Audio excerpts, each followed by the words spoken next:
Bienvenue chez Kamad. Salut, je m'appelle Victor, je suis le designer de Baya. Salut, du coup je suis Aristote, un des fondateurs d'Outre Noir. Salut, moi c'est Victor, je suis le fondateur de Rêveur Lucide. Salut, je me présente, je m'appelle Adam, j'ai 21 ans et je suis créateur de la marque Imprévu.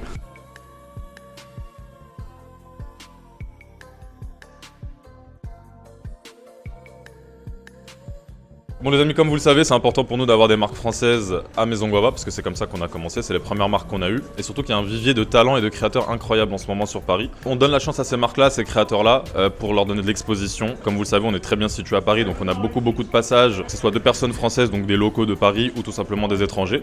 Et ce qui est cool avec ce fonctionnement-là, c'est qu'on donne la chance à différentes marques, donc des marques qui sont déjà lancées depuis quelques temps, ou des marques qui se lancent justement avec nous. Et ces marques-là, on les voit évoluer. Donc c'est ce qui s'est passé avec Kamad Paris, qui est une des premières marques qu'on a eues à l'époque au 16 rue Saint-Roch. Il y a Kamad qui est exposé aux galeries, on est très content pour eux, ça c'est un très bon point pour eux, mais voilà, toutes les marques françaises, tous les créateurs indépendants qui sont disponibles à la boutique sont disponibles que chez nous. Que ce soit des bijoux, du haut de gamme, du premium, de l'upcycling de luxe aussi. On a Rêveur Lucide, donc Rêveur Lucide c'est un peu plus haut de gamme. Faut garder en tête que Kamad, Rêveur Lucide ou encore les Bons Gars, c'est des marques qui sont designées à Paris, produites à Paris, donc ça a un certain coût, une certaine qualité aussi, mais ça vaut le prix, tout simplement. Les flanelles d'Imprévu, des pièces comme ça aussi, très distressed, très destroy, assez sympa. Dans la continuité des jeans, on a Studio Polyvalent que vous commencez à connaître, qui font des pièces très cool, travaillées et faites à la main, donc c'est très cool. Donc pour nous c'est important de proposer ce rayonnement là à nos clients étrangers, ça apporte une plus-value au produit aussi. Donc si vous avez une marque et que vous regardez cette vidéo, n'hésitez pas à passer en boutique, ce sera avec plaisir. On est toujours à la recherche de nouveaux créateurs, de nouvelles idées, de nouvelles pièces et de nouvelles marques. Alors nous allons en direction de chez Kamad, qui se sont installés dans des nouveaux locaux dans le 17e. Alors il faut savoir que Kamad, on est très proche d'eux parce que lorsqu'on s'est installé rue Saint-Roch, c'est nos voisins. Donc j'ai rencontré toute l'équipe Kamad comme ça et c'est génial parce que depuis 1 an et demi on travaille ensemble et on a vraiment vu notre évolution commune, donc c'est magnifique. Et Kamad c'est une marque avec laquelle on a déjà collaboré. On avait fait une capsule avec eux il y a quelques mois, donc à base de bombers et de t-shirts. Et là on va refaire, donc on va faire une collection Kamad exclusive Maison Guava que vous verrez très prochainement en boutique. Allez, happy. Hello, bienvenue chez Kamad.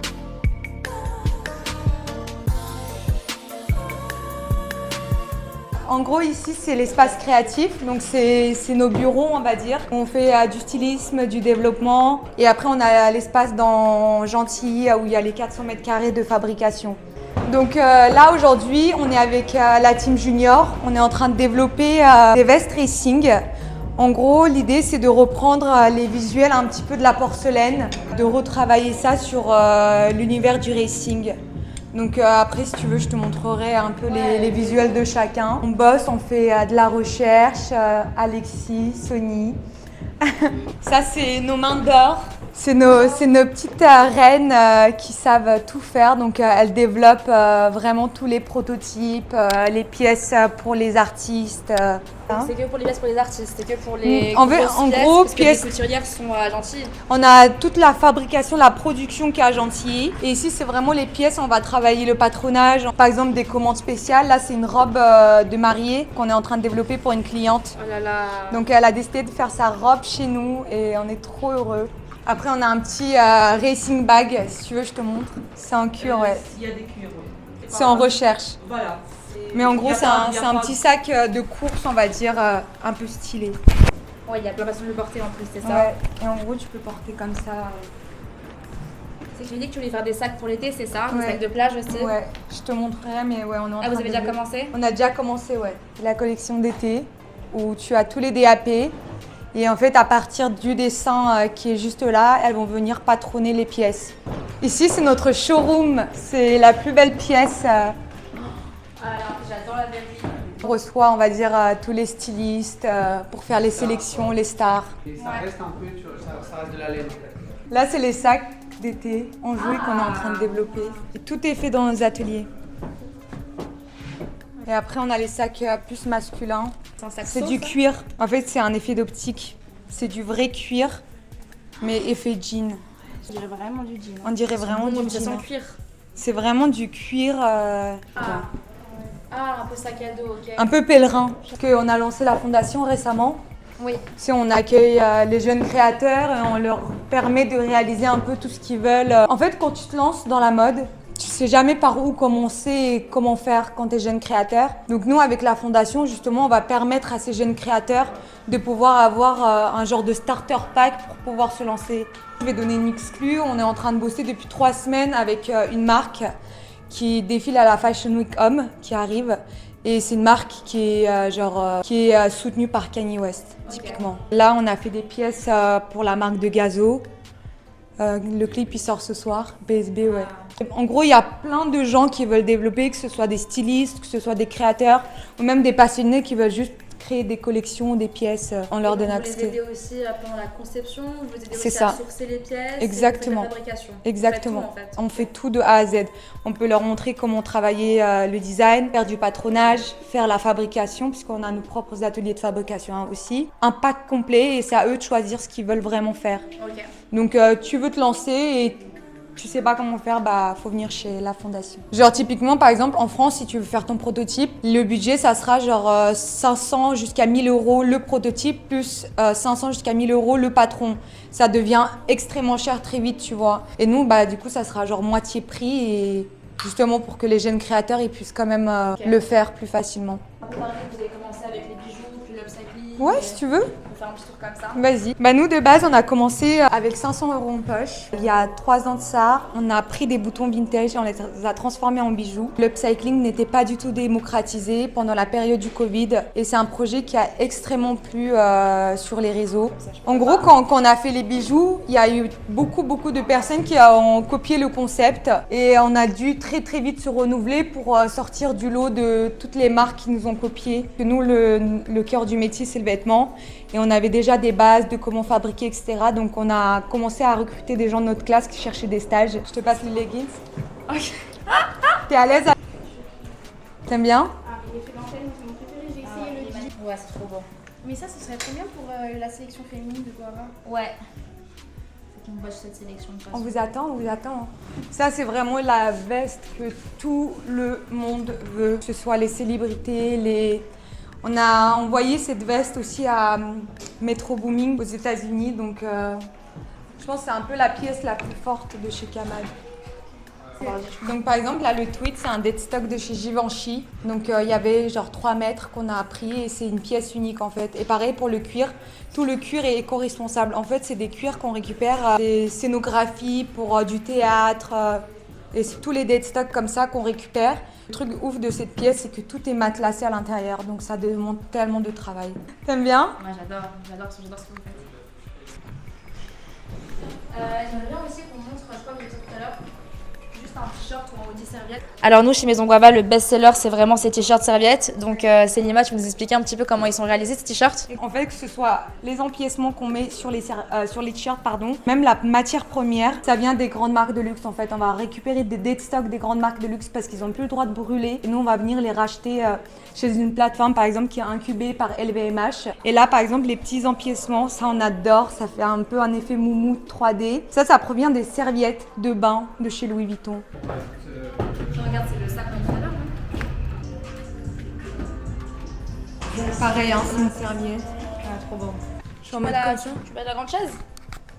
Je suis grande, donc on remarquait un vrai contraste dans le milieu de la mode. On a remarqué que ce milieu, il était très difficilement accessible et on a cherché de base à trouver un moyen de contourner les règles pour que un maximum de personnes puissent nous connaître très rapidement. Le truc c'est que nous quand on s'est lancé, on n'avait pas forcément de budget, donc on a essayé de trouver une alternative justement pour pouvoir faire de la mode sans forcément avoir de budget. On a cherché un moyen intéressant pour que le plus de personnes soient intéressées par notre produit et en même temps qu'on ait une démarche donc éco-responsable et des valeurs qui nous représentent, c'est-à-dire de tout faire à Paris et de rien déléguer en réalité. Donc quand on a lancé les bijoux, ça a marché très vite parce qu'on proposait un nouveau concept, on est arrivé au bon moment, on n'a jamais dépensé 0 € en marketing. Du coup ça a très vite accroché et du coup au bout de 2 mois on est passé de 500 € à notre premier drop qui nous a rapporté 15 000 €. Nous, on n'a jamais de stock.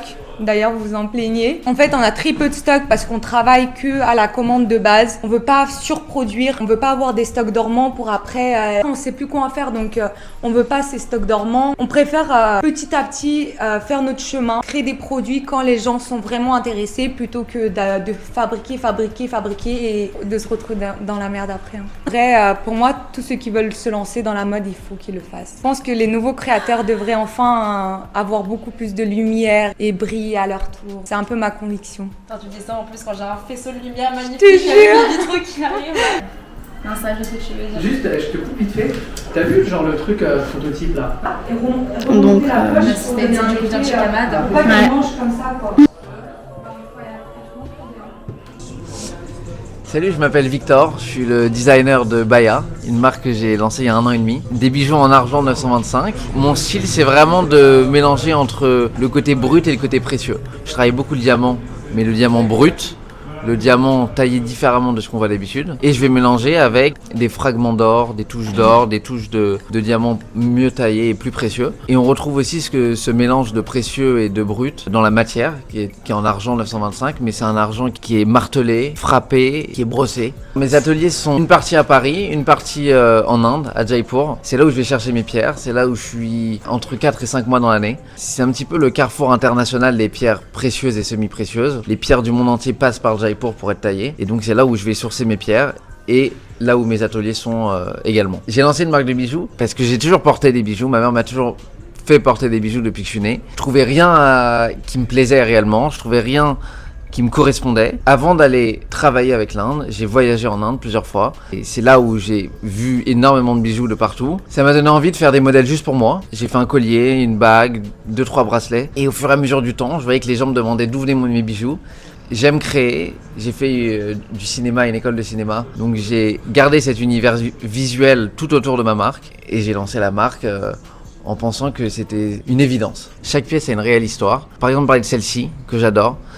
J'ai trouvé par hasard une pièce de 1947 dans une boutique d'antiquité en Inde, au fin fond de la ville de Jaisalmer. J'ai adoré cette pièce, j'ai aimé son logo avec le jaguar dessus. J'ai aimé son histoire, c'est une pièce quand l'Inde appartenait aux Anglais et un diamant champagne dessus. J'en ai trouvé qu'une seule. Pendant 1 an et demi, j'ai essayé de tout retrouver. J'ai cherché de partout en Inde et que ce soit dans le monde entier. Et finalement, après 1 an et demi, je suis tombé par hasard dans la caverne d'Ali Baba de Jaipur, un homme extraordinaire. Et avec lui, après 3 heures de recherche dans toutes ces collections de pièces, on a récupéré une vingtaine ou une trentaine de petites pièces comme celle-ci. 1947. Donc des pièces qui ont 70 ans, que j'ai trouvé noircies et qu'on a polies. Et j'ai fait incruster des diamants champagne que j'ai choisi un par un. Et maintenant, voilà, il y a une édition très limitée de ce collier qui est d'ailleurs disponible ici. Ensuite, là c'est pareil pour garder le côté brut que je fais. C'est des fils de diamant noir, diamant bleu. Et en fait, c'est vraiment le diamant brut qui est pas taillé. Et donc ça donne un côté très intéressant, que ce soit la préciosité du diamant. Et en même temps, il y a le côté brut du fait que c'est pas taillé. Bon, j'ai quelques croquis pour montrer comment se passe le processus. Je dessine les bijoux. Donc ça, c'est par exemple ce modèle. Voilà, donc je commence par dessiner le bijou, tenter une version, un prototype, et on arrive au résultat final qui est celui-ci. Donc ça, c'est mes petites marmottes, on appelle ça. Je voyage toujours avec ça dans le monde entier pour présenter mes collections à travers le monde. Il y a quelques pièces, il y en a 6 ou 7 en petite taille. Ça, c'est une inspiration antique. C'est 2 diamants, donc des diamants qui sont coupés à plat, avec un sertissage autour en rhodium, de l'argent noirci, plaqué or autour et des petits diamants au-dessus. Alors ça, c'est une citrine. Je l'ai aussi sur ces petites bagues, avec autour un sertissage en or 14 carats, quartz fumé, qui est aussi ici. Donc là, on voit vraiment la différence entre le quartz fumé taillé et le quartz fumé brut.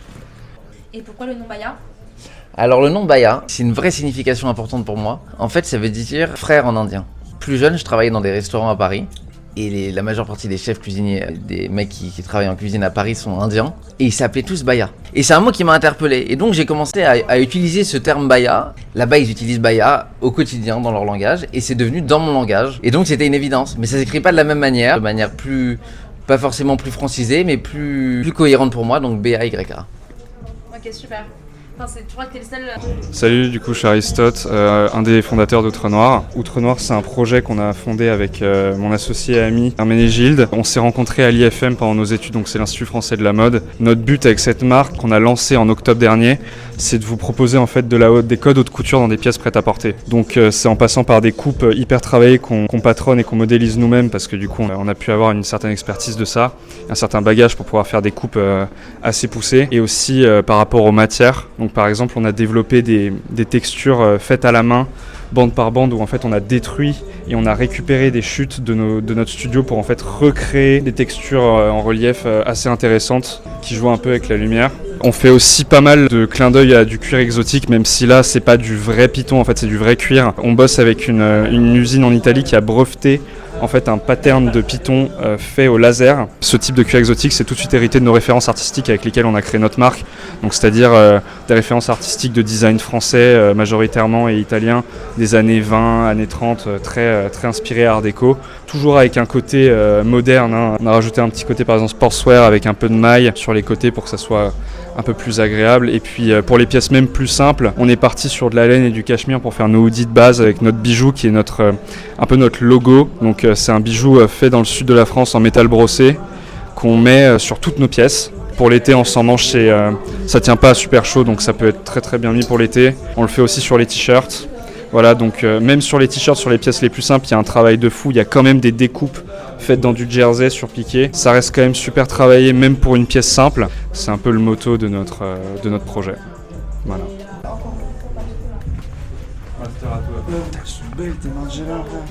Frère, on le sent pas. Tu trouves? C'est très épais au visuel, parce que c'est du texturé, donc c'est doublé, forcément, pardon. Mais par contre, on le sent pas que c'est épais, tu vois ce que je veux dire? C'est genre, c'est léger, machin, ça bouge bien en soi. C'est pas un truc qui est trop lourd, on le sent pas comme un jean très lourd, très confortable à porter. Mais prenez votre taille par contre. Venez essayer, prenez votre taille. Cette texture-là, on l'a reconstruite en fait qui est sur une matière qui est très légère parce que du coup on voulait pas que ça soit trop lourd. Le poids et le feeling du pantalon change pas de vos pantalons normaux en fait. Ça respire quand même si là on dirait pas, en fait c'est un truc que tu peux mettre à toutes les saisons vraiment. Franchement on a fait exprès, même en fait les matières qu'on utilisait pour faire la texture sont extrêmement légères. En fait c'est des mix de nylon, de satin, de tulle, enfin c'est un peu là du vocabulaire, voilà, mais en plus c'est des matières un peu issues de la couture avec le tulle et tout ça, mais on a fait des bandes de matières qui se contrastent entre elles, donc tissu transparent, tissu brillant, tissu mat, tissu technique, tissu naturel, sur une coupe qu'on a mis au point nous-mêmes, une coupe assez flair, un peu longue. Ça prend combien de temps de faire une pièce comme ça? Alors ça prend 2 jours de travail ouvré, donc en gros il y a 15 heures de travail dessus, pour une main aguerrie. Salut, moi c'est Victor, je suis le fondateur de Rêveurs Lucides. C'est une marque parisienne que j'ai fondée en 2020 et depuis je développe des collections à mon studio qui est à Paris dans le 11e. On manufacture tout ici à Paris, localement. Peut-être je te prends une petite rêve, comme ça on voit bien. Du coup chaque pièce chez Rêveurs Lucides elles sont numérotées, 14/22. C'est vraiment à chaque fois fait à la main, tout simplement des fois par rapport au nombre d'articles qu'on veut faire du même produit. J'essaie toujours de le garder sur quand même des petites quantités, petites productions, c'est du travail artisanal, il y a plein de finitions qui sont faites à la main, etc. Et du coup le chiffre 28, c'est pas la taille, c'est le chiffre porte-bonheur de la marque que tu vois ici, clac. C'est l'adresse de notre premier atelier, l'adresse de notre deuxième atelier. Le 8 c'est l'infini, le 2 c'est un chiffre pair. C'était un chiffre qui me plaisait. Ce short-là, en fait, il est reconstruit à base de Levi's des années 70 ou de jeans Wrangler. Je fais une collection depuis des années et si tu veux maintenant, je les découpe, je les reconstruis, donc vraiment de A à Z avec des coupes Rêveurs Lucides. Là, tu l'as justement assez subtil, le R et le L. Sur les pantalons, vraiment, c'est la signature, on l'a toujours. C'est un petit peu, ouais, comme tu le disais, un ourlet, mais limite comme un pétale d'une fleur. Enfin, chacun le voit un petit peu à sa manière. C'est sympa parce que si tu veux, tu peux glisser ta ceinture par-dessus ou la glisser en dessous, ça dépend l'item que tu as, la ceinture que tu as, comment tu veux le caler quoi. Et ça c'est nos étiquettes, elles sont fabriquées dans le même tissu que tu as ici pour cette chemise. C'est un petit peu le storytelling de la marque que tu retrouves derrière et à la fois à l'intérieur je mets de la sauge blanche ou de la lavande, toujours des fleurs provençales du sud pour rappeler mes origines parce que je viens de Cannes. Voilà.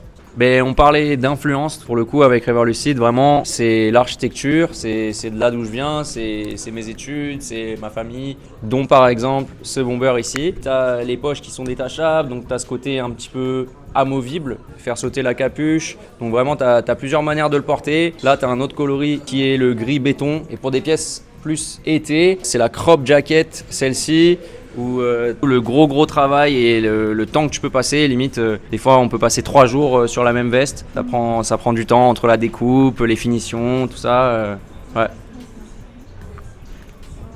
Ok, vas-y. Ok, du coup salut, je me présente, je m'appelle Adam, j'ai 21 ans et je suis créateur de la marque Imprévu que j'ai lancée il y a 1 an et demi. Tu es venu. Alors du coup, comme j'expliquais, en vrai au début c'était vraiment un délire entre potes. On arrive en soirée avec les mêmes t-shirts, ça peut être marrant. Du coup je me suis lancé dans des t-shirts sérigraphiés que je faisais. Et après je me suis dit, en vrai avoir une marque c'est trop cool. Et vu que j'ai toujours été créatif depuis genre tout petit, j'étais dans le dessin, la photo, le graffiti, etc. Je me suis dit en vrai un autre truc créatif sur lequel je peux toucher, en vrai ça peut être sympa. Donc j'ai commencé avec des petits jeans vraiment avec 2-3 égratignures, 2-3 coutures de couleurs. Et ensuite je me suis dit pourquoi pas faire des tenues complètes, toujours dans cette idée de reworking. Par exemple là c'était mes premières flanelles. J'avais bougé tout ce qui était col en mettant du jean déchiré, plusieurs couleurs, etc.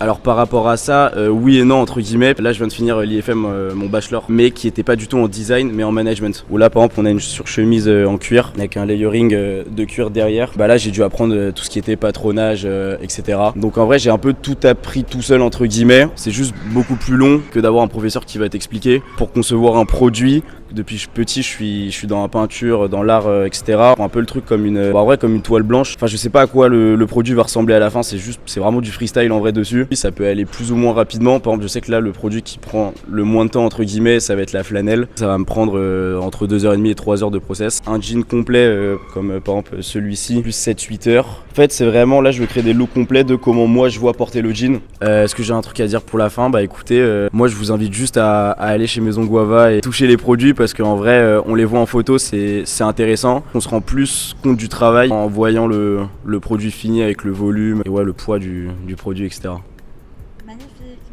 Bon les mecs, Julien est pas là aujourd'hui, Julien qui est le créateur de la marque Studio Polyvalent, donc c'est moi qui m'en charge, je vais vous expliquer un peu l'ADN de la marque. Marque parisienne, créée par un Marseillais, à l'OM. Toutes les pièces sont faites à la main ici, donc c'est des pièces uniques à chaque fois. C'est du jean retravaillé.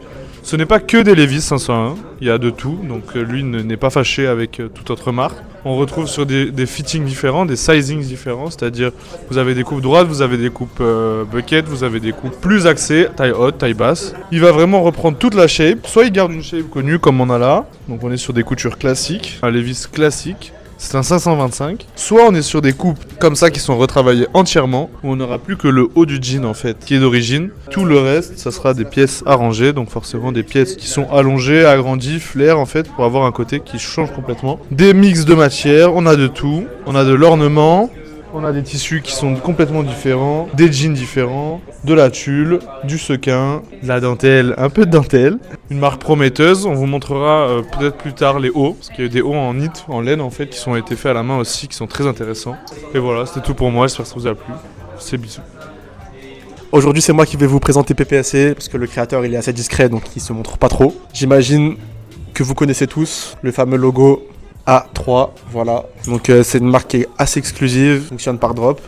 Et on est les seuls à les avoir en boutique, en exclusivité, chez Maison Guava. La collection, elle est même pas encore sortie, par exemple. Vous connaissez forcément via tous les événements qu'il a fait dans Paris, qui ont un peu chamboulé la ville, des gens qui couraient, des gens qui s'embrassaient pour avoir des produits, et j'en passe. Et voilà. C'est ça.